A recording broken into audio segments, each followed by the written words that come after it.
Salut tout le monde, j'espère que vous allez bien, je suis très heureux de me retrouver devant vous ce soir à nouveau pour parler bien d'un sujet qui est quand même un petit peu plus paniquant, hein, c'est-à-dire qu'on va parler de l'athéisme. Oh mon Dieu, hein, quelqu'un qui parle sur les réseaux sociaux de l'athéisme et de la religion, non mais c'est la catastrophe, les gens vont avoir peur, c'est sûr, les gens vont avoir peur. Et pourtant non, c'est-à-dire que là, le but c'est qu'on soit sur une ambiance un petit peu plus chill. Alors n'hésitez pas à me dire si en termes de son, que ce soit sur Twitch, YouTube ou TikTok, vous me dites si jamais il y a des problèmes, il y a des problèmes techniques en termes de musique, en termes de tout ce que vous voulez. Voilà, faut me le dire. On m'avait fait des remarques sur la musique la dernière fois. Résultat, j'ai changé. J'ai mis une musique un petit peu plus tranquille, un petit peu plus détente, pour que ça soit moins dur, moins violent. Voilà. Alors, aujourd'hui, la thématique, c'est l'athéisme. L'athéisme, dans ce que je voudrais être un cours un peu détendu de philosophie de la religion. Voilà. Alors, quand on aborde l'athéisme, je dois vous avouer, moi j'ai un petit peu paniqué quand j'ai préparé ce cours sur l'athéisme, parce que je me suis dit, mais là tu vas parler de quelque chose qui concerne énormément de personnes en France, et puis en plus tu vas parler de, je vais dire, des différentes sortes d'athéisme, et ça, les gens n'arrivent pas forcément à l'accepter. En fait, ce qui se passe, je vais être plus honnête, c'est que l'athéisme est quasiment aussi tabou que la religion en France, dans la mesure où si vous n'êtes pas athée, écoutez, en fait, vous n'êtes pas considéré comme parfaitement rationnel en France. Alors que justement, je vais essayer de montrer pendant ce live que l'athéisme a aussi toute une part très intéressante anthropologique qui dit quelque chose de notre humanité et qui n'est pas pour autant forcément hyper rationnel, et en même temps tant mieux parce que l'être humain n'est pas purement rationnel. Alors on va commencer simplement, je vous préviens, cette séance elle dure entre 1h et 1h15, peut-être que je vais un peu déborder avec les questions, mais voilà, 1h, 1h15. Je salue évidemment Pierre Bison, Aristote et Thibaut. Bienvenue sur le live, ça me fait plaisir que vous soyez là. Alors, on commence par l'étymologie du mot athéisme. L'étymologie du mot athéisme, vous reconnaissez le fait qu'il y ait un A. Un A, c'est toujours un privatif grec. Donc, athéisme, c'est une privation de théisme. Alors, qu'est-ce que ça veut dire ? Qu'est-ce que ça veut dire d'être privé de théisme ? Et en fait, théos, en grec, ça veut dire les dieux. Voilà, théos, ça veut dire les dieux, et cette terminologie désigne aussi les dieux au pluriel. Il faut savoir que au tout début, l'athéisme, on en trouve des traces chez les Grecs. On parle pas en fait d'athéisme comme étant une croyance en rien. Celui qui est athée, ça désigne d'abord celui qui est non pieux, c'est-à-dire qui pratique mal sa religion. D'accord ? L'athée, c'est celui qui pratique mal, c'est-à-dire qu'il est comme s'il était privé de piété, privé de capacité à honorer les dieux de la cité. Donc ça, c'est la première chose. Mais on se rend bien compte quand on cherche à définir l'athéisme que c'est difficile de définir l'athéisme, parce que l'athéisme dépend de la définition de la religion dans la culture. C'est ça le truc. Salut Val, je parle de l'athéisme aujourd'hui. Donc c'est une difficulté à définir le terme d'athéisme, parce que le privatif athéos s'étend jusqu'où ?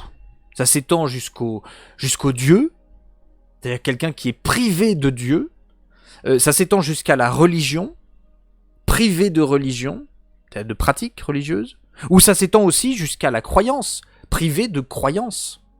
Qu'est-ce que cela veut dire en fait ? Qu'est-ce que ça veut dire quand on parle d'athéisme ? Alors, y a une autre définition dans la Grèce antique de l'athéisme, c'est quelqu'un qui fait preuve de vanité. Quelqu'un qui fait preuve de vanité et qui se comporte en réalité comme si les dieux n'existaient pas. Alors pour ceux qui sont sur Twitch et YouTube, juste un truc, j'ai un petit cahier, mon petit cahier rouge là sur lequel j'ai noté mon cours, donc si je regarde en bas, vous inquiétez pas, c'est juste que je dois lire mes petites notes, parce que je n'ai pas la science infuse malheureusement. Donc on se demande si finalement celui qui est privé de Dieu, il n'est pas un petit peu vaniteux. Voilà. Est-ce que tous les athées de France aujourd'hui, est-ce que tous les athées qui me regardent en ce moment, est-ce que vous vous sentez vaniteux ? Est-ce qu'il y a quelque chose en vous de vaniteux ? Alors ça va être la question. On va commencer à regarder justement si, en fait, on est en face de la vanité. Est-ce que l'athéisme c'est de l'orgueil ? Est-ce que l'athéisme c'est de l'hubris ? Les Grecs parlaient de l'hubris, c'est-à-dire de le fait de se considérer soi-même comme un dieu. Est-ce que c'est le cas ? Alors on va poser la question. Alors, le problème, c'est que, donc, comme je l'ai dit, l'athéisme varie dans sa définition, mais aussi il varie selon la culture dans laquelle la religion s'exerce. C'est-à-dire que un athée, c'est pas forcément le même qu'il soit chez les Grecs anciens, chez les chrétiens, chez les musulmans, chez les juifs, et ainsi de suite. Un athée, c'est pas la même chose. Alors il va falloir regarder qu'est-ce que c'est l'athéisme selon les modalités culturelles. Et on pourrait d'ailleurs en fait s'arrêter à ça. Et vous allez le voir, moi mon but c'est pas de faire ça. Le cours que je vous propose, c'est un cours qui vise à aller un peu plus loin. C'est pas simplement faire une collection d'athéisme, l'athéisme chez les Grecs, l'athéisme chez les Romains. Et même si on veut aller assez vite sur ce sujet-là, on se rend compte que l'athéisme chez les Grecs, c'est surtout le refus de la religion des pères. C'est-à-dire le refus de ce qui est transmis par les sages et les pères dans la cité. Et donc ça entraîne, c'est un vrai crime, parce que ça entraîne une rupture dans la transmission. Et donc, la plupart des Grecs anciens, quand il y avait un athée, c'était un crime assez grave, parce qu'il mettait en péril et la transmission entre les générations, et aussi l'unité dans la cité. Ça, c'était le premier volet de l'athéisme chez les Grecs anciens. On a un deuxième volet chez les Grecs anciens au niveau de l'athéisme, c'est les refus des cosmogonies, les refus des mythes. Il y en a beaucoup qui ont refusé les mythes, il y en a beaucoup. Parce que les mythes mettaient en scène des dieux qui se comportaient de manière pire que les hommes. C'est-à-dire que Sénèque en parle, Aristote en parle, Platon en parle, on dit mais attends, mais qu'est-ce que c'est que ce bazar? Qu'est-ce que c'est que ce bazar des Apollon qui va punir, par exemple, ce mythe est absolument terrible. Vous avez une femme qui va devenir la gorgone Médusa, et c'est une femme qui se fait violer dans le temple d'Apollon. Et Apollon lui apparaît, et en fait, plutôt que de punir ses violeurs, il va punir la femme qui a été violée. C'est-à-dire, on se dit, mais c'est qui ces dieux ? Ce sont des dieux, c'est des bâtards, pardon de parler comme ça. Mais en fait, il y en avait beaucoup qui mettaient en doute, au moment de la Grèce antique, beaucoup qui mettaient en doute la religion telle qu'elle était présentée. Telle qu'elle a été présentée, et on laïcisait, même si ce terme n'est pas tout à fait juste, mais on laïcisait un petit peu la religion en fait. C'était une petit à petit, on baissait l'importance que la religion pouvait avoir. Alors, par contre, on pouvait continuer à accuser des personnes pour impiété. L'impiété étant souvent synonyme, ça allait avec en termes de crime, de corruption de la jeunesse, parce que ça visait la transmission des pères. Socrate est mort selon ce motif d'accusation-là. C'est-à-dire qu'on lui a reproché de corrompre la jeunesse, et on lui a reproché aussi d'impiété. Voilà. Alors ensuite, on passe à l'Empire romain. Alors l'Empire romain, c'est un petit peu différent. L'Empire romain, c'est un empire qui, pendant une grande partie de son histoire, n'en a pas grand-chose à péter de la nature de la religion. Le plus important dans l'Empire romain, c'est comment vous faites. Comment vous faites. comment vous faites pour pratiquer votre religion. C'est-à-dire que vous avez le droit de pratiquer n'importe quelle religion. En revanche, il faut que vous pratiquiez bien votre religion. Et vous avez une police dans l'Empire romain qui va essayer d'aller observer, comment vous ritualisez votre religion. Donc vous êtes viking, vous expliquez à cette police-là comment vous ritualisez votre religion, et après en fait vous avez des fonctionnaires de l'Empire romain qui viennent vous inspecter dans votre temple pour vérifier, voilà, est-ce que vous pratiquez bien ? C'est-à-dire, vous m'avez dit qu'il fallait utiliser de l'encens, c'est quel type d'encens ? Ah non, c'est pas valide, c'est pas licite. Et en fait, l'athée pour l'Empire romain, pendant un long temps, c'est celui qui met en péril l'unité de l'Empire. C'est-à-dire que si vous êtes athée, vous mettez en péril l'unité de l'Empire. Et en fait, c'est un peu, je vais dire, c'est un peu catastrophique. C'est-à-dire que ça va être une grande question, notamment quand le christianisme va débarquer, puisque le christianisme refusait, par exemple, de faire le culte à l'empereur. Et en fait, c'est la catastrophe. C'est-à-dire que pour les Romains, les chrétiens mettent en péril l'empire par le refus de leurs croyances. C'était pas des mégalomanes, c'est qu'en gros ils voyaient chez les chrétiens des mecs qui mettaient complètement en branle tout l'ordre. Alors oui, parce que donc voilà, la cosmogonie en fait on s'en fout complètement chez les empires romains, que tu sois égyptien, que tu sois machin, on s'en tape, c'est-à-dire que tu sois juif, etc. On s'en fout complètement. Tu es athée, c'est pas si grave, voilà, c'est pas si grave. Alors par contre, quand on passe dans l'athéisme chez les chrétiens, alors c'est intéressant, je mets les chrétiens d'abord, et après je mettrai les juifs et les musulmans, parce que c'est pas pareil, mais l'athéisme chez les chrétiens, c'est d'abord un refus de tout ce qui est la vie morale chrétienne. Pourquoi je dis ça, pourquoi j'insiste beaucoup là-dessus, c'est que les chrétiens se sont d'abord distingués en raison de leur manière de vivre. C'était pas tellement sur la question de c'était pas tellement sur la question de la cosmogonie. Qui a créé le monde, qui a fait ça, là ils s'en tapaient complètement à l'époque, tout le monde avait sa vision plus ou moins, enfin les chrétiens ils s'en tapaient pas, les juifs non plus, etc. Mais les autres s'en fichaient un petit peu. En revanche, ce qui questionnait beaucoup les gens, c'était que les chrétiens avaient une manière de se comporter qui était très étonnante.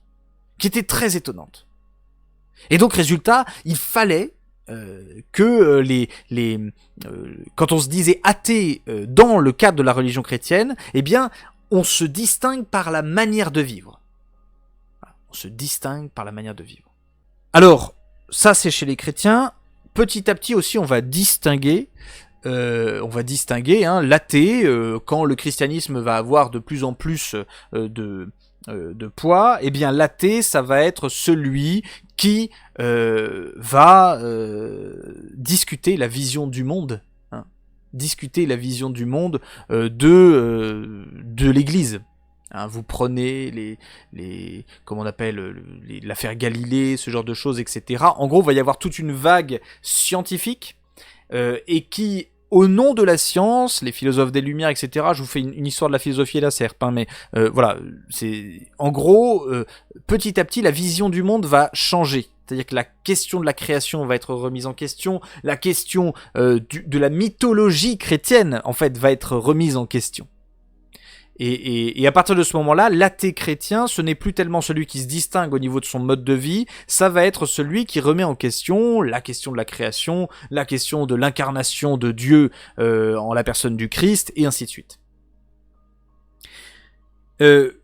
Lorsque l'on aborde la question des musulmans et la question des juifs, l'athée, il est d'abord vu comme celui qui, en raison de sa croyance, se coupe de la collectivité, se coupe de la communauté.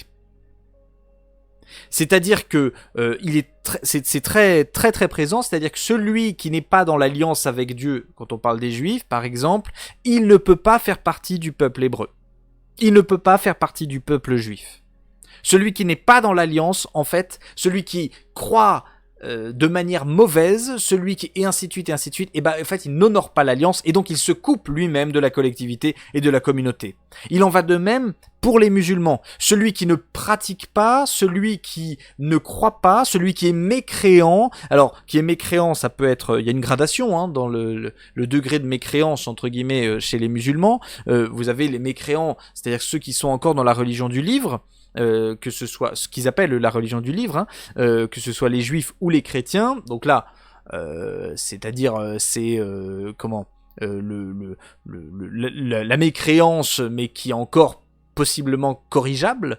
Et puis vous avez celui qui refuse carrément l'existence de Dieu.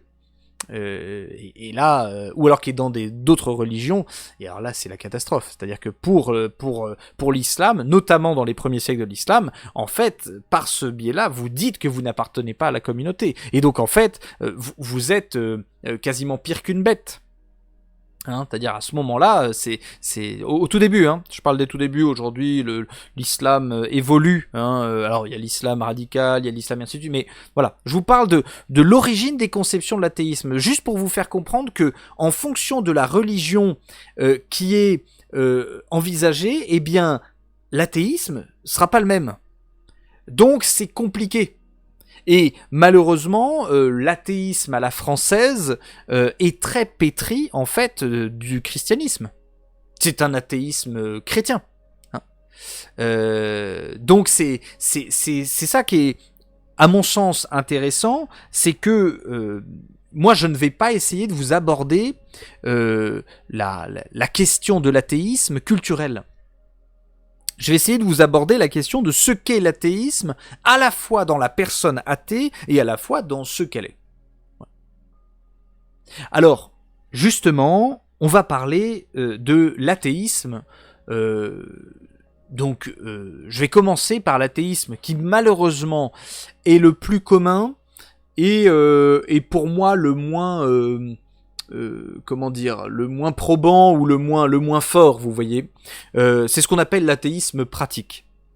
Hein, c'est-à-dire qu'il n'y a pas, en fait, chez les athées dits pratiques, une théorie de l'athéisme ou une philosophie de l'athéisme. Il y a en réalité une manière de vivre.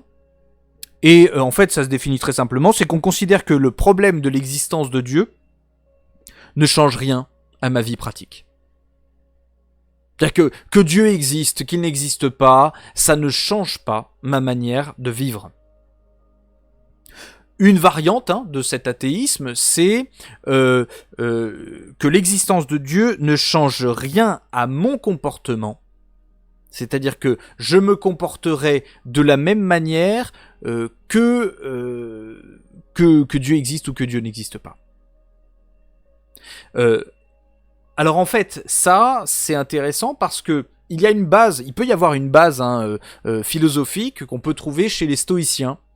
Et on les sort souvent, les stoïciens, pour nourrir cet athéisme pratique.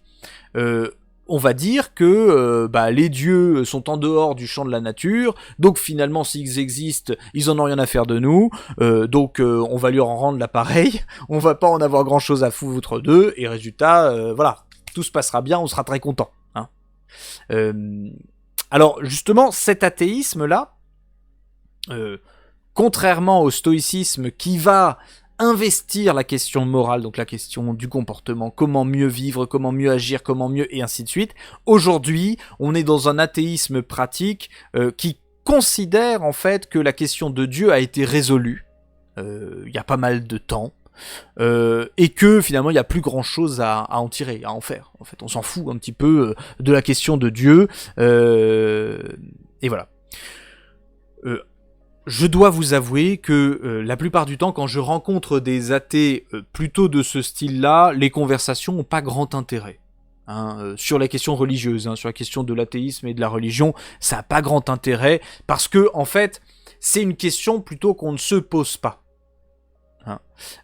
On pourrait dire c'est parfois même de l'agnosticisme confortable. Il y a de l'agnosticisme qui n'est pas confortable et j'en parlerai après. L'agnosticisme, il y a toujours le a privatis, privatif, pardon, et vous reconnaissez le mot gnose, qui signifie savoir, qui signifie connaissance. Donc l'agnostique, en fait, il n'a pas la certitude des choses sur la question de Dieu, et il avance comme ça. Et bien parfois il y a un agnosticisme pratique, c'est-à-dire qu'on se refuse carrément à se poser la question, soit en se disant de toute manière on n'aura pas la réponse donc on s'en fout, soit en se disant la réponse risquerait de me déplaire donc j'évite de me la poser, cette question-là.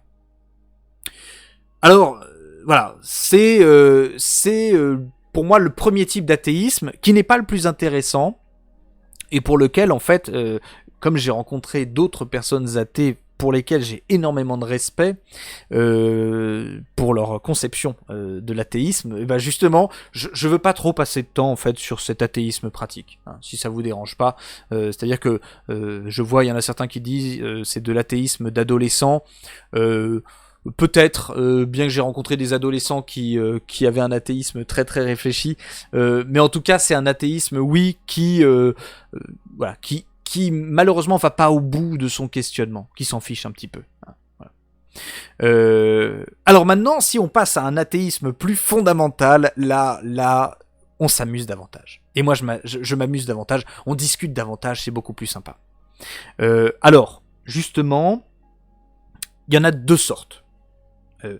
Ce que j'appelle athéisme fondamental, c'est que l'absence de Dieu, l'inexistence de Dieu, a valeur de principe.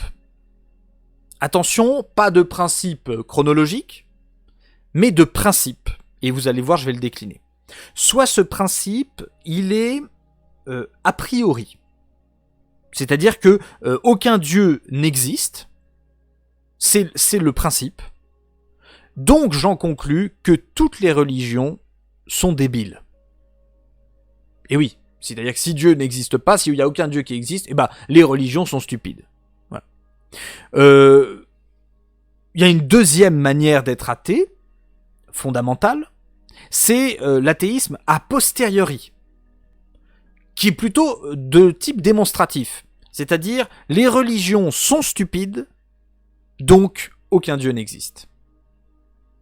D'accord, vous comprenez la différence entre les deux, hein. Le premier, c'est aucun Dieu n'existe, donc les religions sont stupides. Le deuxième, c'est les religions sont stupides, donc aucun Dieu n'existe. Et alors, y a du va-et-vient hein, entre ces deux postures, entre ces deux positions. Mais je veux d'abord qu'on les étudie les unes après les autres. Alors, dans le premier cas, a priori, aucun Dieu n'existe, donc les religions sont à rejeter. On postule la situation de Dieu comme la non-existence de Dieu, comme principe fondateur de notre vie.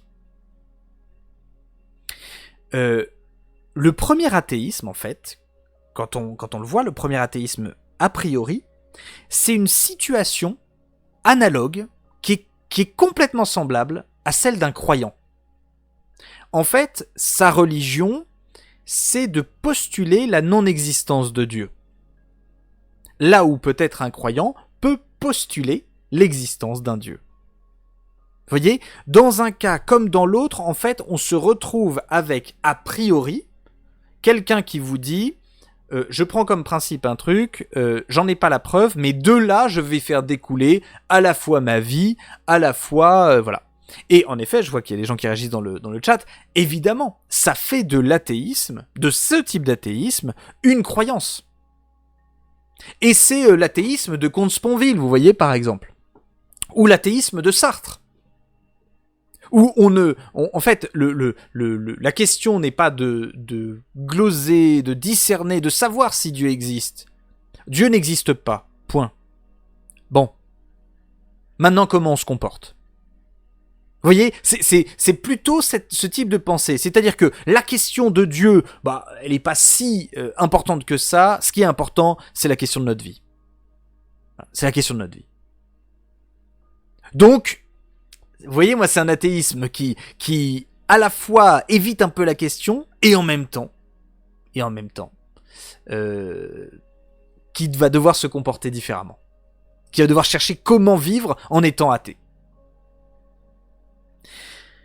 Alors, le fait est aussi qu'il y a certaines personnes qui vont vous dire je suis athée a priori, athée fondamentalement a priori, parce que j'ai démontré la non-existence de Dieu. La non-existence de Dieu. Alors, bon, ça, logiquement, c'est très chaud. Là, c'est le prof de logique qui revient. Mais logiquement, prouver la non-existence d'une chose... Ah la vache, là les gars, vous allez rigoler quoi. Attention, je parle pas de prouver que le dieu des religions n'existe pas, je vous parle du fait de partir comme principe en se disant je vais démontrer que Dieu n'existe pas. Le fait de dire je vais vous démontrer que Dieu n'existe pas, c'est très difficile. Essayer de démontrer la non-existence d'une chose, en fait, c'est un piège logique. Parce que vous ne pouvez pas le démontrer, la non-existence d'une chose. Contrairement à l'existence d'une chose, vous pouvez prouver, démontrer, donner des preuves, etc. de la non-existence de l'existence d'une chose, pardon. Mais prouver qu'une chose n'existe pas, en fait, c'est très compliqué. C'est lié, alors je vais pas rentrer dans le détail, hein, mais c'est lié au fait que dans notre capacité d'énonciation logique, l'être ou l'existant est toujours supposé. D'accord ? Et c'est ce qui posait problème en fait à des philosophes comme Protagoras, comme Parménide, comme tous les philosophes grecs. Vous voyez, quand vous parlez du non-être, par exemple, quand vous parlez du néant, vous lui donnez déjà une existence. Vous dites voilà, le néant, c'est quelque chose qui, et en fait, vous êtes déjà en train de lui donner une existence. Donc, c'est très difficile de démontrer la non-existence. Démontrer la non-existence. Je vois qu'il y a des questions. J'essaie de les prendre au vol, mais je dois vous avouer, comme je dois rester focus aussi sur ce que je dis, n'hésitez pas à les reposer après, comme ça je les reprendrai.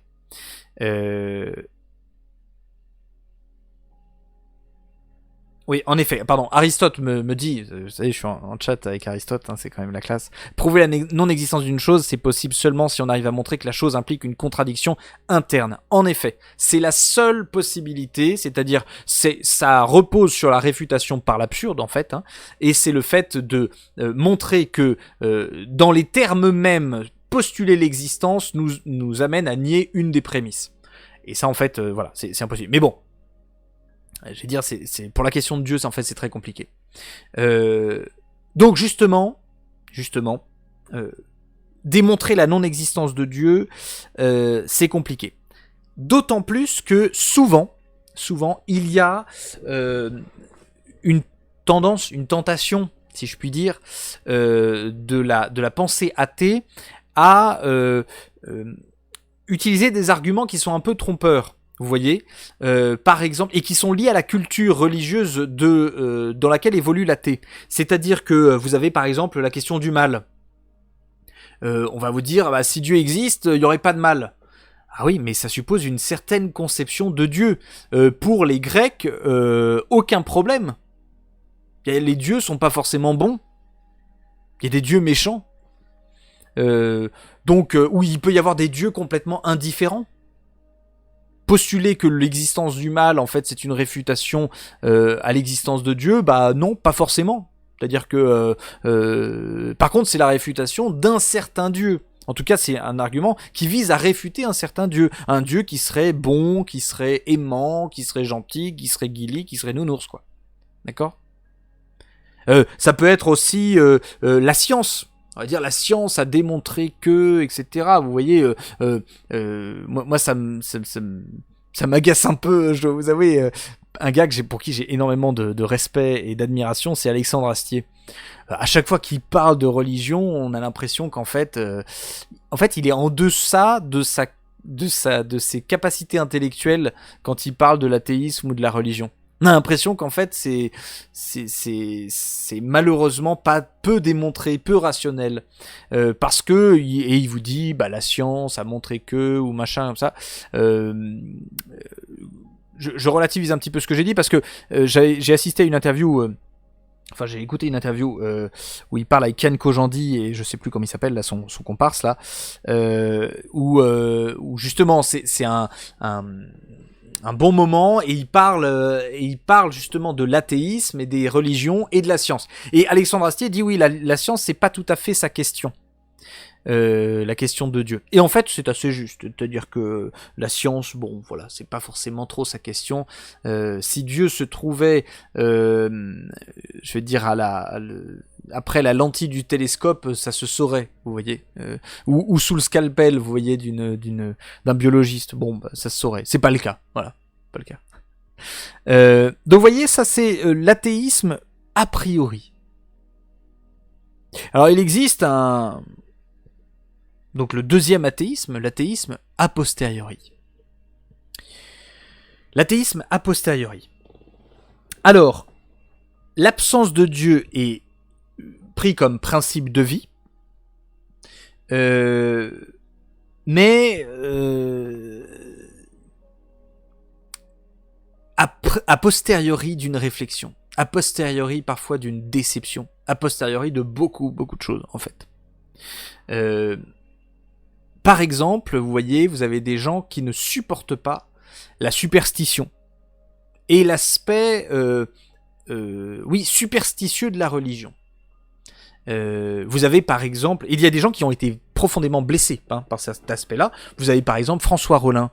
J'avais vu une interview de lui, François Rollin, donc un comédien, et qui parlait du fait qu'il avait son petit frère qui était très malade et qui allait mourir, et qui en fait s'est retrouvé, ses parents lui ont dit il faut que tu pries, on va prier Jésus pour que ton petit frère soit guéri.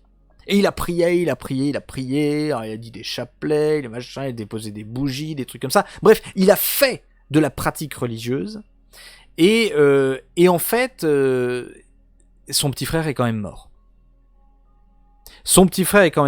Et donc, résultat, toute sa pratique est devenue quelque chose de totalement illogique, totalement irrationnel, totalement absurde en fait. Et il y a des athées, donc a posteriori, dont on parle, les athées a posteriori, qui justement le sont parce qu'ils ne supportent pas la superstition. C'est-à-dire que la superstition, vue comme la superstition dans les religions un peu de type grec, romaine, c'est-à-dire on fait le sacrifice à un dieu et en fait il doit nous exaucer. S'il nous exauce pas, c'est qu'on a mal fait le sacrifice, ou c'est que ce dieu est un dieu qui n'existe pas, vous voyez. C'est-à-dire qu'on oblige en fait Dieu à agir par notre pratique. Et c'est ça la superstition. C'est-à-dire qu'on oblige des forces qui nous dépassent à agir. Arrêtez dans le chat de me faire marrer. C'est un mec qui arrive et qui dit voilà, j'arrive maintenant sur cette phrase, son petit frère est quand même mort, bonjour l'ambiance. C'est sûr.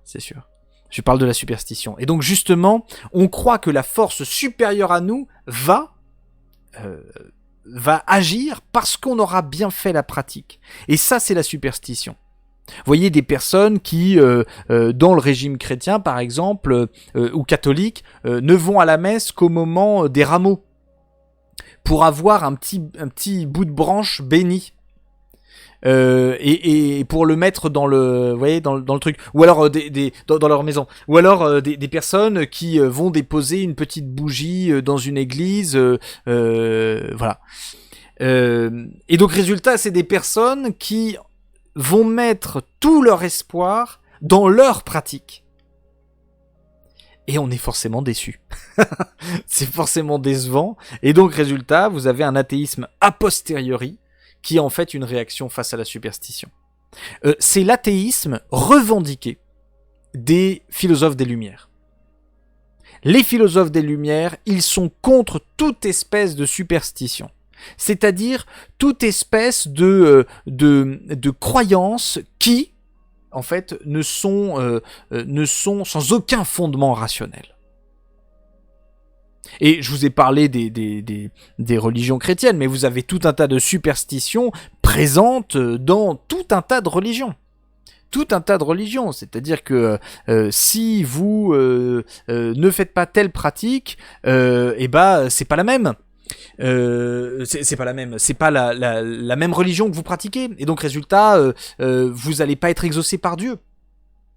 Si c'est, je sais pas, vous prenez autre chose, la religion juive, si vous faites pas telle chose à tel moment, et voilà, il y a des pratiques où les athées vont dire non, moi j'en veux pas parce que ces pratiques-là en fait sont profondément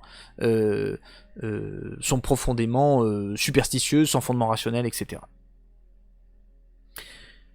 Alors ça c'est la possibilité de l'athéisme a posteriori. Alors vous avez l'athéisme a posteriori qui réagit par rapport à l'irrationalité de la religion.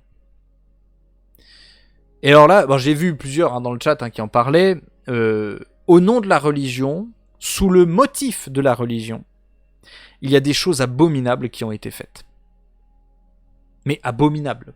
Il y a pas de mots pour dire ça, des massacres, des tortures, tout un tas de choses sous le motif de la religion. Au nom de la religion.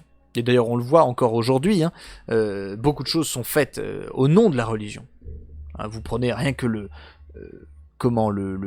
conflit israélo-palestinien. Fondamentalement, pour les Israéliens, c'est une question religieuse. Pour les Palestiniens, c'est plus une question, je vais dire, à la fois de survie, à la fois de vengeance, à la fois de tout un tas de choses. Mais il y a des motifs religieux. Vous avez la démesure de l'homme, sous les motifs religieux. Mais ça, mais la question d'être choqué par des actes de guerre au nom de la religion, c'est parce qu'on est dans une société post-chrétienne. Ça, j'aime bien me faire comprendre aux gens ça. Tu vas chez les Vikings, mais tous les morts que tu fais au nom de la religion, c'est au sacrifice envers Odin. Et c'est génial. Tu vas chez les Grecs, tu vas chez Sparte, les massacres pour Arès, c'est génial.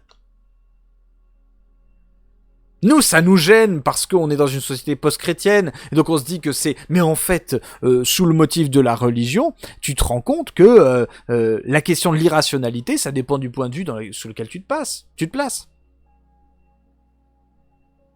Si Odin il avait pas dans la religion viking, si Odin il avait pas ses sacrifices, il se vengeait sur le peuple viking. Écoutez, quitte à choisir. Mais résultat, l'athée, il se dit bien qu'il y a un souci. Vous voyez, il se dit bien que là c'est pas possible. Je peux pas vous suivre à ce niveau-là. Ça n'est pas possible. Parce que c'est trop, c'est démesuré. Y a des athées qui vont réagir véritablement par rapport à l'aspect non logique de la religion. La violence, elle est plus faite par rapport à des personnes, elle est faite par rapport à l'intelligence. Pour des philosophes, c'est pire. C'est-à-dire que la violence face à la personne, il peut y avoir différents motifs politiques pour ça. Face à l'intelligence, on n'aime pas, quoi.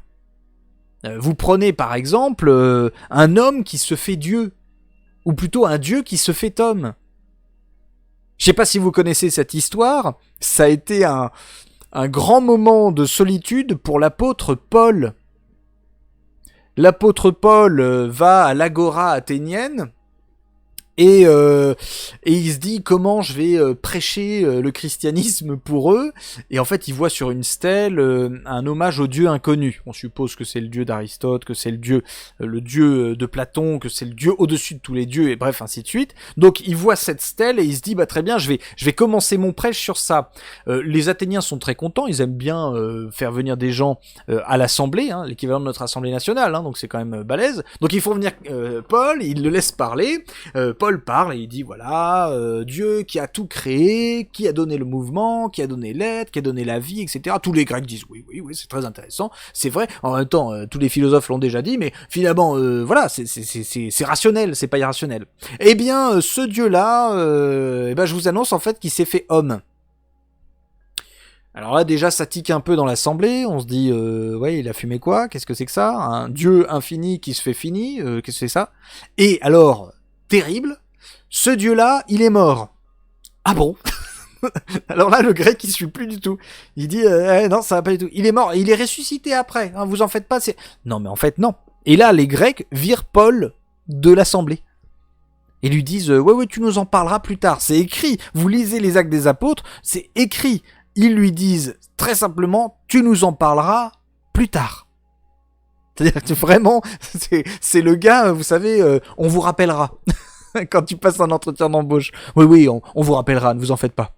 Oui, c'est embêtant, quoi.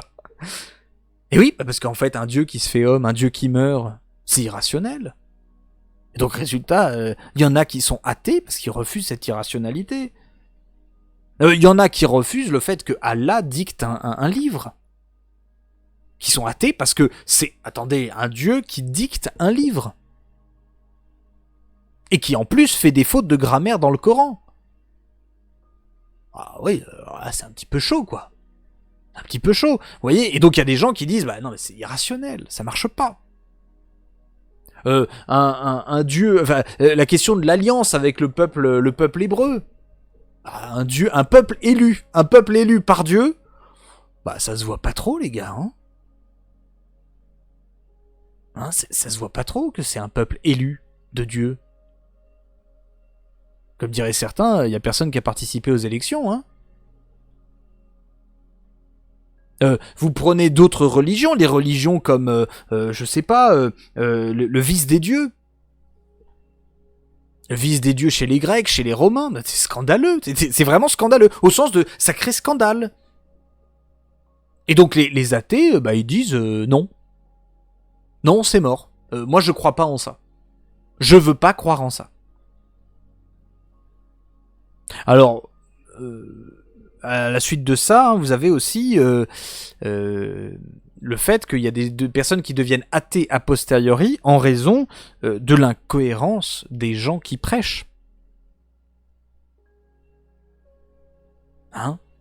C'est-à-dire que y a des personnes qui prêchent l'amour et qui se comportent pas de manière très très aimante.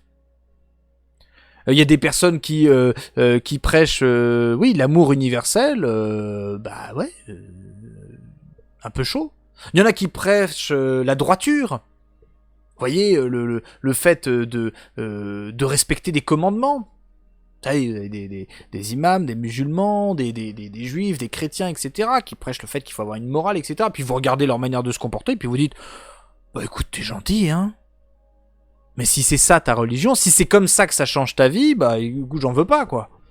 Nietzsche qui disait aussi, je croirais en Dieu le jour où les chrétiens auront une gueule de ressuscité. C'est-à-dire que si l'ensemble du christianisme se caractérise par le fait de tirer la tronche, d'être aigri, bah en fait ça vaut pas le coup d'y croire, hein. Tu sais, les mecs qui t'annoncent, qui te disent je viens vous annoncer la bonne nouvelle de notre Seigneur Jésus-Christ. Ouais, écoute, ta bonne nouvelle, voilà, je sais pas jusqu'où c'est une si bonne nouvelle, tu vois, enfin, tu vas la garder pour toi dans ces cas-là, hein. Donc vous voyez, c'est l'incohérence de ceux qui prêchent. Et il faut être conscient que cette incohérence, bah, elle nourrit, d'une manière ou d'une autre, des doutes, en fait, et c'est normal. Alors il y a aussi, enfin, hein, la violence faite à la psychologie des personnes.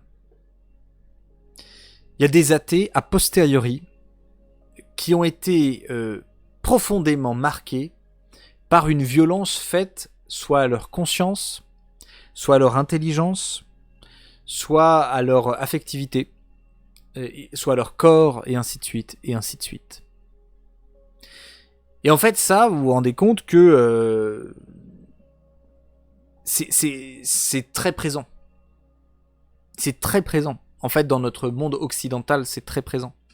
Les gens sont désillusionnés par rapport à la religion parce qu'ils ont vu la religion, parce qu'ils ont vécu la religion comme étant quelque chose de profondément violent. Et ça, bah, malheureusement, on peut pas trop le nier. On peut pas trop le nier. C'est vrai que, pardon, j'ai pas pris des exemples de l'hindouisme. Je suis désolé. Je m'acharne un peu sur les monothéistes. Mais pour l'hindouisme, vous avez tout ce que je viens de vous dire. C'est-à-dire l'incohérence de l'hindouisme, elle est présente. La question des réincarnations successives.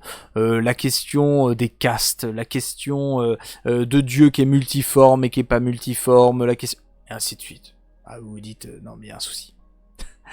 L'athée peut très bien se dire, il y a un souci. Voilà, il y a un souci. Mais il est vrai que l'immanence hindouiste est peut-être plus facile à penser. Hein. J'ai tapé dans le micro, pardon. Voilà. Alors tout ça, ça entraîne un rejet, pas forcément de l'existence de Dieu, mais l'athéisme va se caractériser, pour l'athéisme a posteriori, par un rejet de la posture religieuse. Religieuse entendue comme superstition, entendue comme manipulation, etc. Hein. C'est-à-dire un rejet de la religiosité.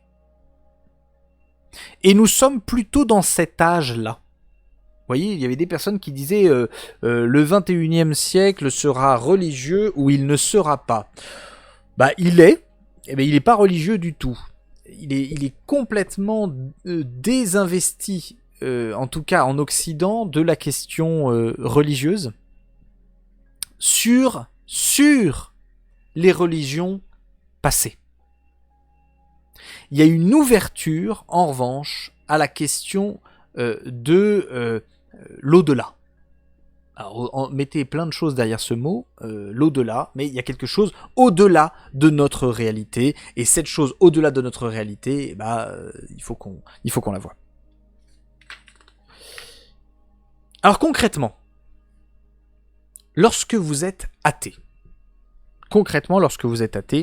qu'est-ce que ça change pour vous? Et alors là, je m'adresse, non pas aux athées, parce que les athées, vous savez déjà ce que vous vivez, mais je m'adresse aux croyants qui sont en train de regarder. Je vais vous demander un petit effort, là, les religieux qui regardent, un petit effort pour essayer de rejoindre la réalité athée. D'accord ? De rejoindre cette dimension que souvent, quand on est religieux, on regarde avec beaucoup de mépris.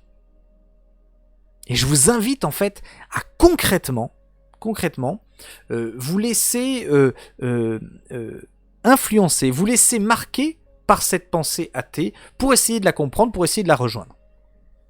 Alors concrètement, pour un athée, la transcendance, l'idée qu'il existe quelque chose au-delà de notre réalité, elle n'existe, cette transcendance, que de manière analogue. Elle n'est pas réellement perçue comme transcendance au sens strict du terme. Je vous donne un exemple parce que là en fait c'est une parole un peu compliquée que je viens de vous dire. Je vais vous le dire de manière un petit peu plus simple. Par exemple, le collectif, pour un athée, peut primer sur l'individu comme une valeur transcendante. C'est-à-dire que le groupe aura plus de valeur que l'individu. Et ce groupe va transcender l'individu. Hein, c'est l'athéisme que l'on retrouve chez Marx, un petit peu chez Hegel. C'est l'athéisme que l'on retrouve notamment dans la Chine actuelle. Hein, la Chine actuelle, alors il y a beaucoup de taoïstes, il y a un petit peu d'hindouisme dans la Chine, mais il y a aussi énormément d'athées, mais d'athées, je vais dire, qui ont érigé le collectif comme la transcendance. Et on remarque en fait une attitude religieuse vis-à-vis du collectif. C'est-à-dire avec des rituels, avec une importance quasiment sacrificielle, hein, vis-à-vis du collectif. Vous prenez la question de l'écologie chez certaines personnes. Chez certaines personnes, des personnes qui sont athées, mais pourtant l'écologie devient le bien de la planète, devient l'horizon, devient la transcendance à atteindre. Le groupe devient la transcendance à atteindre.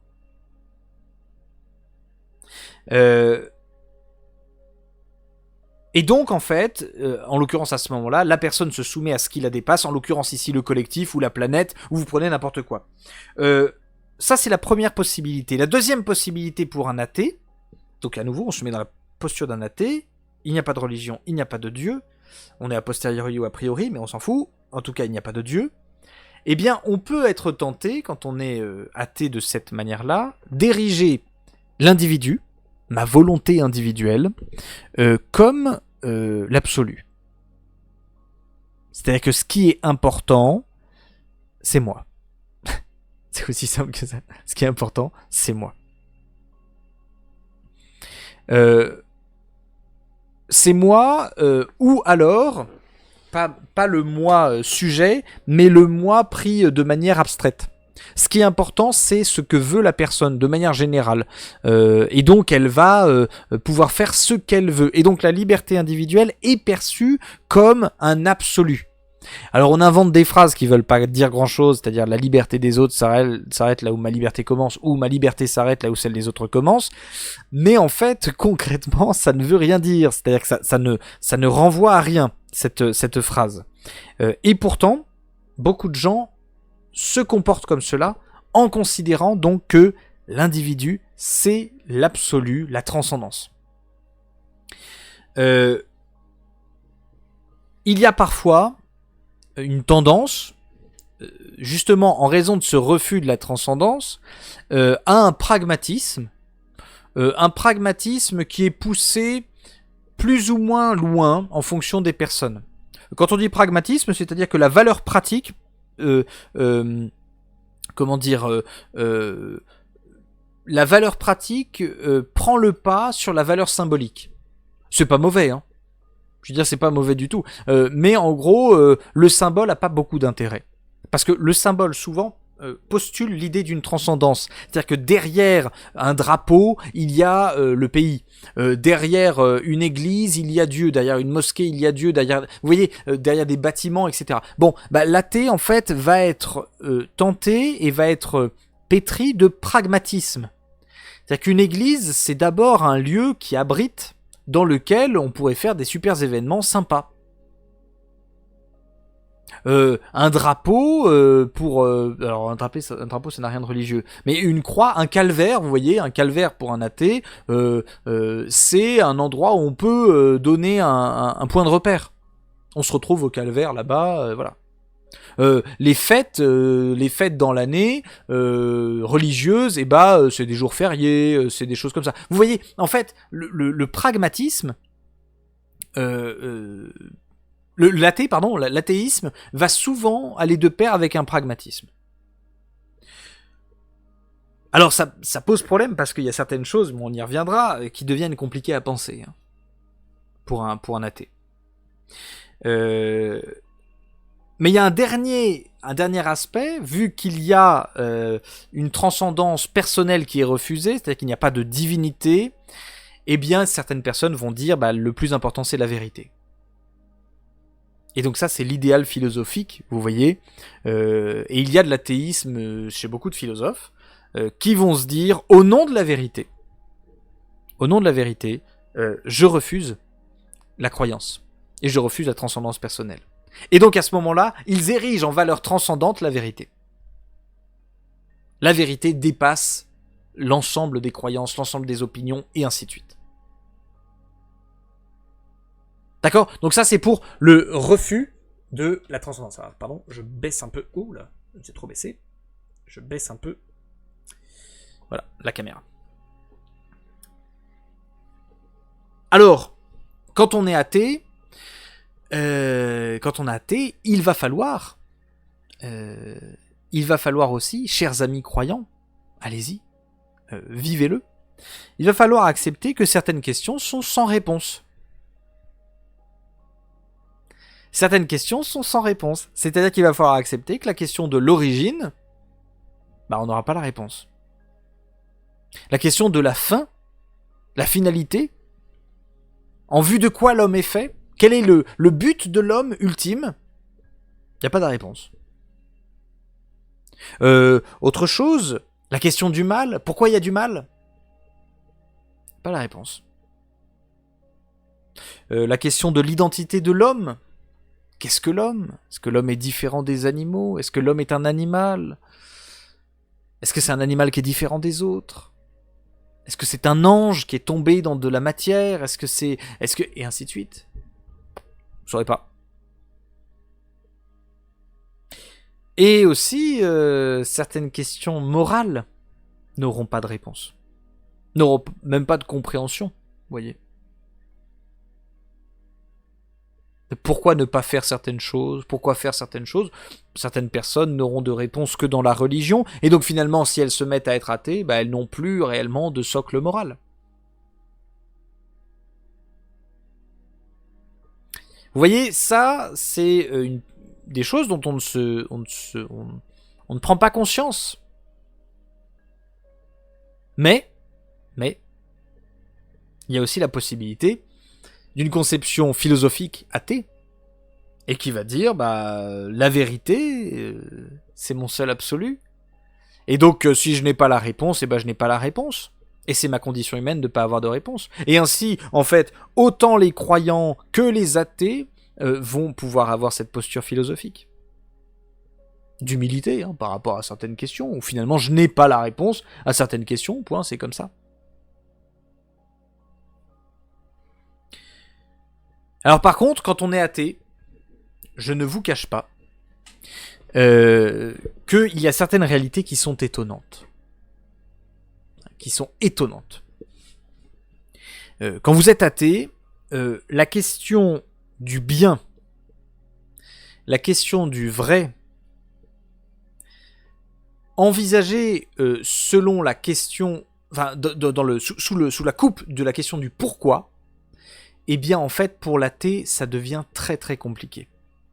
Je vous parle pas de celui qui ne croit pas en une religion, je vous parle de celui qui postule ou qui considère qu'il n'y a pas de Dieu.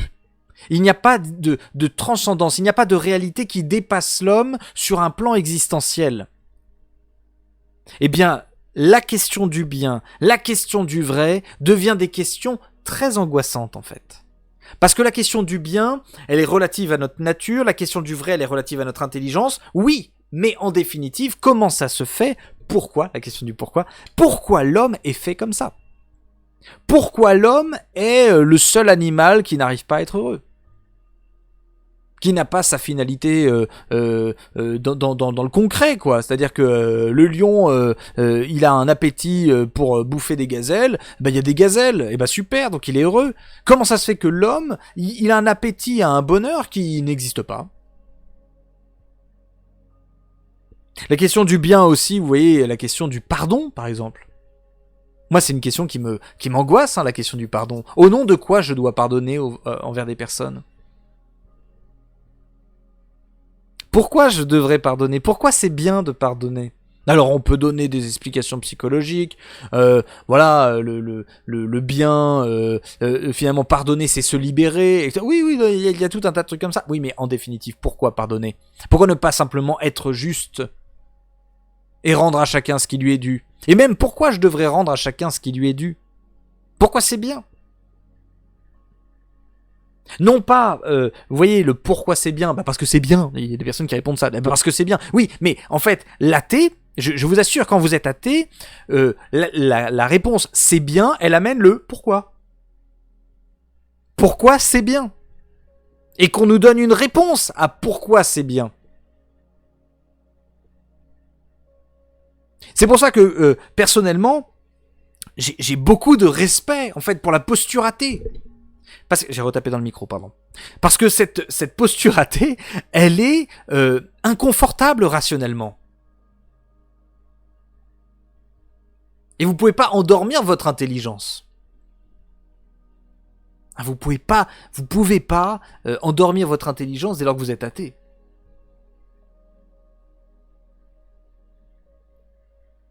Et en fait, l'athée, il va chercher des réponses qui peuvent devenir religieuses. Alors là, je m'étais pris la tête avec un prof de bio sur la question de l'évolution, par exemple. Où il me brandissait l'évolution comme ça, mais je lui dis, attendez, calmez-vous, l'évolution, c'est une théorie de l'évolution. Qui est probable, tout ce que vous voulez, mais ça n'est pas une certitude, vous n'êtes pas dans la certitude à ce moment-là. Et d'ailleurs, on est en train de remettre en question Darwin, pardon. face à Lamarck, vous voyez que de plus en plus, Lamarck, c'est-à-dire que la théorie saltatoire, l'adaptation, ça prend de plus en plus de place. Et que l'adaptation, finalement, on s'adapte à l'environnement dans le but de survivre. Donc c'est finalement finalisé. Ah, il y a une finalité. Oh merde. Il y a des gens qui se servent de la science pour finalement avoir un petit confort rationnel. Le Big Bang, on vous sort, ouais, l'origine de l'univers, on le connaît, c'est le Big Bang. Mais attendez, le Big Bang, c'est une théorie. C'est une théorie qui, comme toutes les théories scientifiques, dans 40 ans, on sait qu'elle sera foireuse. Il y a un livre qui est sorti, Aristote, je pense à toi énormément. Il y a un livre qui est sorti, Dieu et la science, enfin je sais plus comment ça s'appelle, Dieu et la science, l'épreuve, on a l'épreuve. Voilà. On a les preuves par la science de l'existence de Dieu. Oh mon Dieu, mais la panique, mais moi ça me fait peur. C'est-à-dire qu'il y a des gens qui vont dire ouais, bon on croit en Dieu parce qu'on a prouvé l'existence de Dieu par une théorie scientifique. Le jour où la théorie scientifique elle foire, eh ben tu crois plus en Dieu, ça fout le bazar. Comme ça s'est passé en fait au moment de Galilée. Vous voyez, donc en fait, c'est l'attitude de l'athée, malheureusement, de temps en temps, c'est tellement inconfortable que il va falloir chercher une petite théorie scientifique pour rester dans la religiosité. Mais même d'un point de vue pratique, il y a des activités. Je ne veux pas remuer le couteau dans la plaie, mais il y a eu le match de rugby hier. Vous regardez un match, vous regardez certaines personnes par rapport au match, ils ont une attitude religieuse par rapport au sport.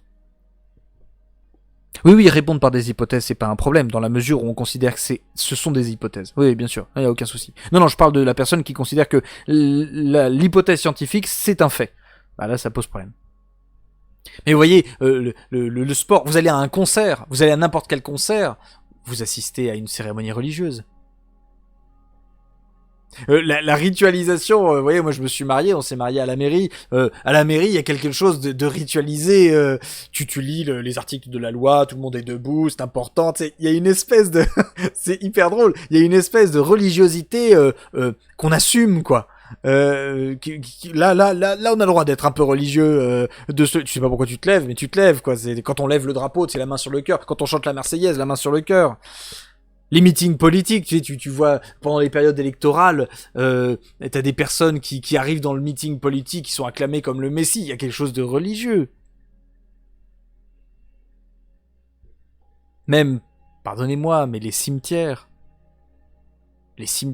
même vous prenez la franc-maçonnerie de type le Grand Orient, il y a des symboles de partout. Il y a une religiosité constante en fait dans ces pratiques.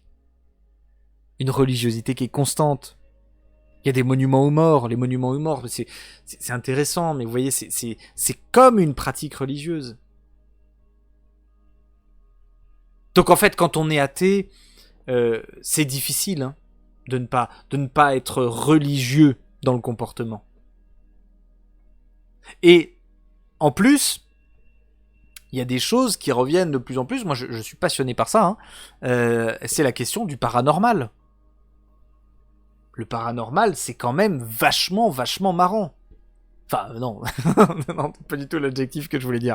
C'est quand même vachement questionnant. C'est-à-dire que il y a des personnes qui vivent des choses qui dépassent le champ de notre connaissance, et ces choses vont de plus en plus loin. Il y a des choses, par exemple, les expériences de mort imminente. Vous voyez, la science essaie de s'en emparer, on essaie de savoir ce qui se passe. Enfin bon, tout le monde vit la même chose, tout le monde parle d'une rencontre avec une espèce d'une entité, avec le sentiment d'un amour complet, etc. Alors il y a des hypothèses scientifiques qui sont très intéressantes, le blackout du cerveau et compagnie. Mais quand même, ça pose plein de questions. Plein de questions. Des maisons hantées, vous voyez, ça pose plein de questions. Des cas de possession. Et des personnes qui en psychiatrie, par exemple, elles ont les mêmes symptômes qu'une personne schizophrène, qu'une personne bipolaire, etc. Il suffit qu'un prêtre passe et puis paf, elle est guérie. Là, je sais pas si vous vous êtes intéressé un jour. Bonjour Camille. Si vous êtes intéressé un jour à à la question, à la question des miracles de Lourdes. Mais les miracles de Lourdes, alors, il y en a peu, hein, c'est-à-dire que vous êtes, il y en a une soixantaine, hein, je crois. Je trouve ça hyper intéressant. Allez les regarder, ils sont publics. Hein. Allez les regarder. Une femme qui voyait sans cornet. C'est-à-dire qu'elle était aveugle de naissance, elle était née sans cornet, elle voyait pas. Elle est allée à Lourdes.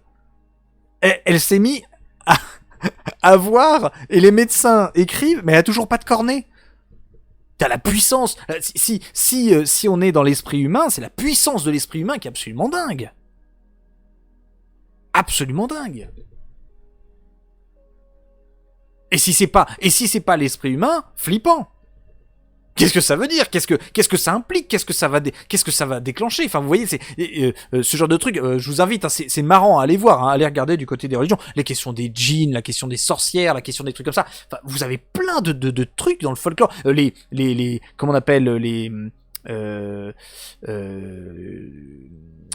dans la religion hindoue, là, les montées de Kundalini, les mecs qui sont en lévitation, les gars qui ont la force de l'éléphant, simplement en se concentrant sur ce que c'est qu'un éléphant, car il va guérir des malades, et vous avez plein de trucs, le paranormal, pardon, mais c'est un truc qui ébranle un peu, c'est-à-dire que...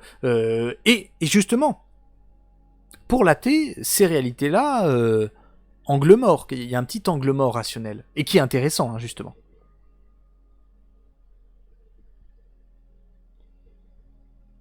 Alors, justement, je voudrais terminer par ça, parce que le temps passe. J'ai un très grand respect, moi, pour la posture athée, comme je vous l'ai déjà dit. J'ai assez peu, en vrai, de considération pour l'athéisme quasi-religieux ou l'athéisme dogmatique. Vous voyez, idéologue, voilà. Comme toute idéologie, ça m'agace. N'importe laquelle, qu'elle soit religieuse ou athée, ça m'agace. En fait, le ressort est exactement le même. Et en fait, moi, je trouve ça très intéressant. Par exemple, notre laïcité à la française.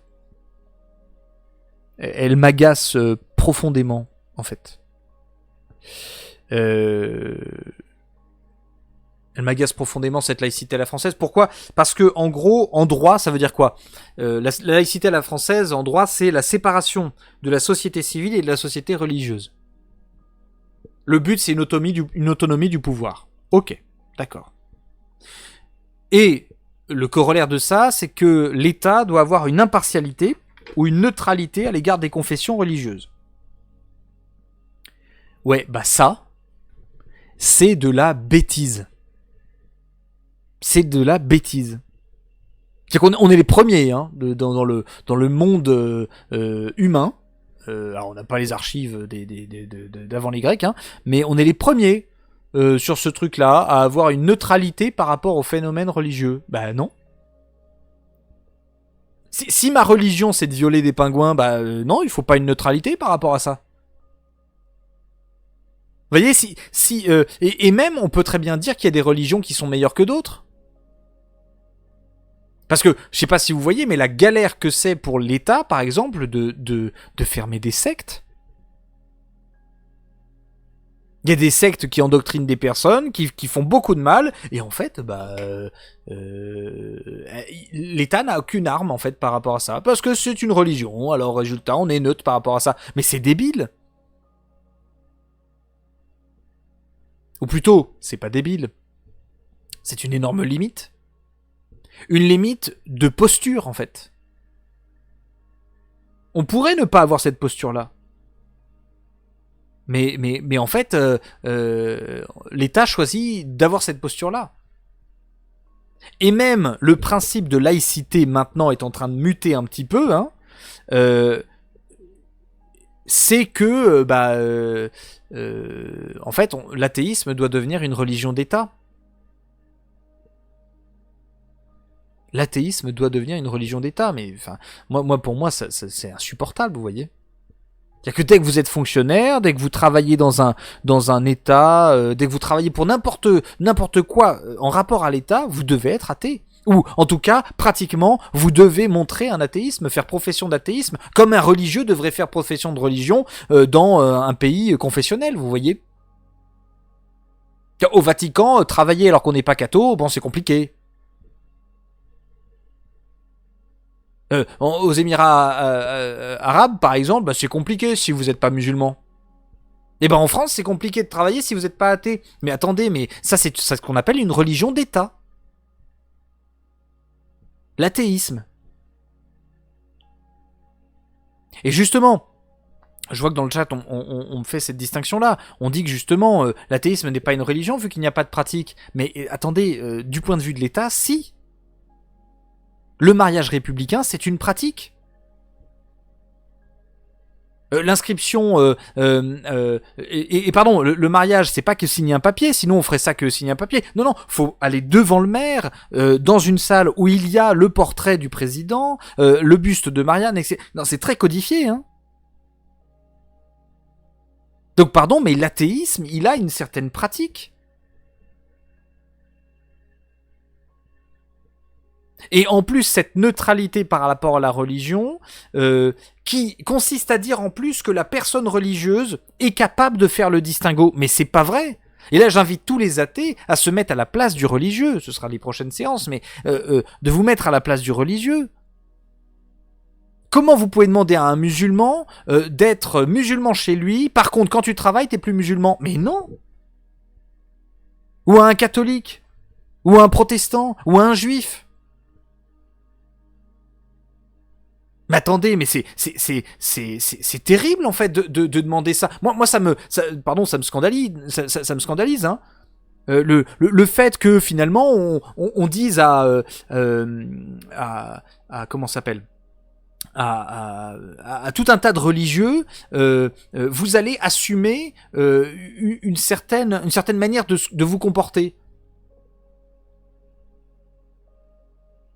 Par exemple, vous voyez un musulman à qui on refuse un aménagement parce que pendant le Ramadan. Mais attendez, mais c'est pour moi il y a un problème. Vous voyez un musulman au nom de la République, on demande à une personne de pas se voiler. Mais attendez, mais qu'est-ce que c'est que ça? C'est pas au nom de la République qu'elle doit pas se voiler. Au nom de la République, il faut pas qu'il y ait de croix, faut pas qu'il y ait de machin. Mais attendez, qu'est-ce que c'est que la religion? Et en fait, si vous faites de la religion quelque chose de privé, ça prouve que vous ne comprenez pas ce que c'est que la religion. Parce que un musulman, un juif, il ne travaillera pas le jour du sabbat. Il ne travaillera pas. Il fera Shabbat. Et il le fera pas que chez lui. Il le fera dans la rue, il le fera et ainsi de suite et ainsi de suite. Un musulman, pendant le Ramadan, il sera différent de en dehors du Ramadan. Un chrétien, pendant le Triduum Pascal, au moment de Noël, il vivra pas les choses de la même manière. Vous pouvez pas demander à un chrétien, par exemple, le vendredi saint, d'être hyper efficace, d'être hyper heureux, d'être hyper joyeux, d'être hyper tout ce que tu veux, alors qu'en fait, on est en train de penser à la mort de son Dieu. Et vous voyez, en fait, la conception de la laïcité, il y a 3 volets en fait dans la laïcité. Il y a la liberté de conscience, le libre exercice des cultes et la séparation avec le politique. Et vous voyez, moi je n'ai rien à dire à ces 3 choses. Rien à dire. Liberté de conscience, c'est évident. Mais jusqu'au bout. Liberté de conscience jusqu'au bout. Tu as le droit de faire des objections de conscience, que ce soit sur le motif de ta religion, sur le motif de ta philosophie, ça c'est plutôt moi, et sur le motif de ton athéisme. Tu as le droit de dire non, moi ça je fais pas. Tu as le droit de faire un libre exercice des cultes. C'est compliqué de dire à des gens vous priez pas dans la rue. Là, il faut encadrer. Et j'aime bien ce que vous dites, Emmanuel. Hein. Le but, c'est pas de comprendre la religion, mais de l'encadrer. Mais évidemment que c'est de l'encadrer. Évidemment, c'est de l'encadrer. Mais ce n'est pas de l'encadrer de telle sorte que la religion soit totalement je veux dire, absentes, disparaissent, parce qu'elle va repartir, elle va revenir d'un autre côté, en fait. Hein. Un gars comme Napoléon avait très bien compris ça, hein, au niveau français. Hein. Il fallait que la religion, elle soit encadrée, canalisée, et en même temps qu'elle soit valorisée, dans ce qu'elle a de bon. Et ensuite, la séparation avec le politique. Mais ça, moi, ça me semble essentiel. Et vous voyez, ça, c'est l'héritage français. Les rois français, par exemple, on dit ouais, ils étaient tous sacrés par Rome, etc. Enfin, je rappelle quand même que Nogaret a foutu une baffe au pape au nom de Philippe le Bel. Que Louis IX, le roi Louis IX, il se permettait de dire au pape, bon écoute, pour ce qui s'agit de la juridiction de l'Église, vous avez le pouvoir, pour la juridiction des Français, c'est moi qui m'en occupe, merci bien. Vous voyez, je pense que c'est très important que le pouvoir puisse avoir les mains libres. Et il y a certaines religions qui ne le permettent pas d'avoir les mains libres quand on est au pouvoir. Vous voyez, mais il faut que l'État soit dans un discernement dit prudentiel. Il faut qu'il arrive à voir, bah voilà, la secte de Raël, par exemple, non, pas de compromission avec elle. Que les chrétiens veulent mettre, pardonnez-moi, mais vous voyez, ces délires là, le maire de Bordeaux qui zigouille le sapin sous prétexte que écolo et parce que c'est chrétien, ou même, non, autre chose, le maire de Lyon. Vous savez, il y a une tradition à Lyon qui s'appelle le vœu des échevins, où finalement il y a tout le monde qui se réunit, dans la religion catholique, hein, le maire, l'évêque, le machin, etc. Au sommet de Lyon, là, à Fourvière, et voilà. Mais attendez, mais c'est une tradition. Alors que si le maire avait dit, bon écoutez, moi je suis athée, et clairement ça va contre mes valeurs de faire ce genre de choses. Mais carrément, d'accord, ok, on aurait compris. Mais il a pas fait ça. Il a pas fait ça. Donc vous voyez, en fait, dans l'athéisme à la française, c'est pas l'athéisme à la française, c'est la laïcité à la française. Moi, je n'aime pas du tout parce que je pense que y a tellement de conceptions de cette laïcité en fonction des politiques, et chez certains, il y a une anti-religiosité. Chez d'autres, il y a des politiques qui ont certaines religions dans le pif. Vous voyez, vous prenez Reconquête, ils ont l'islam dans le pif, c'est-à-dire qu'il faut zigouiller l'islam. Vous prenez la France insoumise, il faut zigouiller le catholicisme.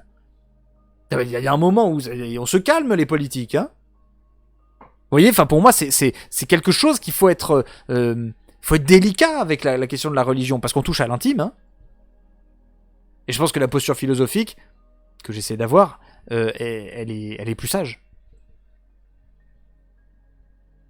Et alors justement, j'aimerais terminer, parce que les minutes passent, et je vous ai dit que ça durait 1h15, donc je vais pas faire plus. J'ai beaucoup de respect pour l'athéisme philosophique, mais l'athéisme qui va jusqu'au bout des choses, et donc qui pour moi doit s'appeler l'agnosticisme. Vous voyez, qui consiste à dire « je suis athée jusqu'à preuve du contraire ». Et vous voyez, pour moi, cette posture-là, elle est la posture de sagesse. Vous voyez, elle est la posture de sagesse. C'est-à-dire qu'il y a vraiment une sagesse dans le fait de dire que aujourd'hui, je n'ai pas la réponse. Aujourd'hui, je n'en sais rien. Peut-être qu'il existe un Dieu. Et donc, jusqu'à preuve du contraire, je vais me comporter en cohérence avec ce que je sais. Or, je ne sais pas. Donc, je vais me comporter en cohérence avec le fait que je ne sais pas. Vous voyez, j'ai rencontré des personnes athées. Qui... C'était très intéressant. C'était très intéressant. Parce que on discutait... Alors, moi, je parlais du dieu d'Aristote, je parlais de ce genre de choses, etc. Mais en fait, elle me disait, mais c'est très intéressant, en fait, peut-être qu'il existe une entité, peut-être qu'il existe, ou machin, que ça, et tout ça. Aujourd'hui, dans ma vie, il n'y a rien qui me le prouve, mais dans mon comportement, j'ouvre toujours cette possibilité-là. Et vous voyez, je pense que, quand on est philosophe, notamment quand on veut comprendre les choses, quand on veut connaître les choses, eh ben on doit toujours être dans cette espèce d'ouverture, d'agnosticisme, de dire voilà, bah aujourd'hui je sais pas, aujourd'hui je ne sais pas, c'est pas très confortable, mais je ne suis pas aussi affirmatif que des idéologues religieux, je ne suis pas aussi affirmatif que des idéologues athées, mais j'accepte. J'accepte cet inconfort, et de pouvoir dire à quelqu'un qui, par exemple, un jour, si par exemple vous étiez chez les chrétiens qui cherchaient les sorcières au moment de la Renaissance, eh bien, être prêt à être cramé parce que je dis que je ne sais pas, être prêt à être égorgé parce que je dis que je ne sais pas. Mais pourtant, quand je dis que je ne sais pas, savoir que je ne fais que répéter ce que disait Socrate. Merci beaucoup d'avoir suivi ce live. Je vais prendre quelques minutes pour répondre aux questions. Et puis après, on se dira bonne soirée, ou bonne journée pour ceux qui regarderont la rediffusion de ce live sur YouTube. Je tiens à remercier infiniment les personnes qui suivent ce live déjà, les personnes qui me soutiennent sur Tipeee. C'est vraiment, ça me touche, et en même temps je trouve ça dingue. Merci à toutes les personnes sur TikTok, c'est juste un média formidable. Sachez que voilà, ces cours que je fais en live, c'est des cours que j'aurais aimé recevoir, et donc c'est pour ça que je me dis j'aime pas le concept de rendre les cours payants, et donc résultat j'ai envie de vous donner ça, voilà, de vous donner cette possibilité-là, et puis prenez que ce qui vous nourrit, hein. Laissez tomber tout ce qui vous scandalise, tout ce qui vous va pas. Prenez que ce qui vous nourrit. Soyez capable de butiner à n'importe quelle fleur. Je vous souhaite une très bonne soirée à tous, et puis on se dit à très bientôt. N'hésitez pas à me rejoindre sur TikTok, sur Twitch et sur YouTube. Je serai très heureux de vous partager d'autres vidéos. On se retrouve lundi prochain. À très bientôt.